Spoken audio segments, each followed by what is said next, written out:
So what's the biggest misconception about love in the working environment?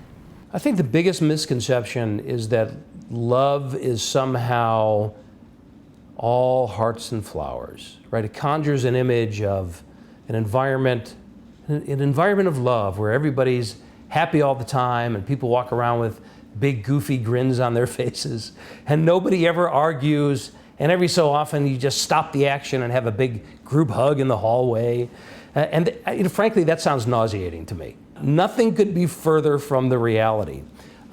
Environments that have love at their core tend to be more challenging because the expectations are higher, the challenge is greater, and the tolerance for slacking off drops quite a bit, right?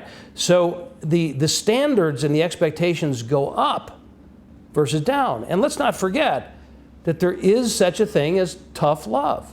So I can love you and fire you at the same time. So the way I like to think about it is, what it kind of, another way of characterizing it, what it looks like, it's kindness. It's really kindness combined with high expectations, high standards. Kindness plus high expectations. So if I have to fire you, I can fire you with kindness. And I can do it from the right place. And if I have to call you out on something, if I have to have a tough conversation with you, I can do that with kindness. But if I love you and I love this environment, I am going to call you out. So environments that are characterized by love tend to have more debate. They tend to have a little more fire in them.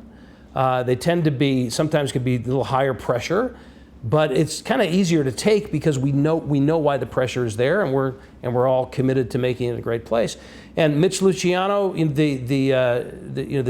the CEO of Trailer Bridge, when he first started turning that place around and said, we're going to be an environment that's based on love. If you love your colleagues, you're going to share information with them. You're going to tell them what you know. And this was an environment, they had a history of people hoarding knowledge. Because if I gave my knowledge to you, that makes me, that makes me less valuable. So he said there were people that just did not have any interest in that whatsoever. And those people are gone.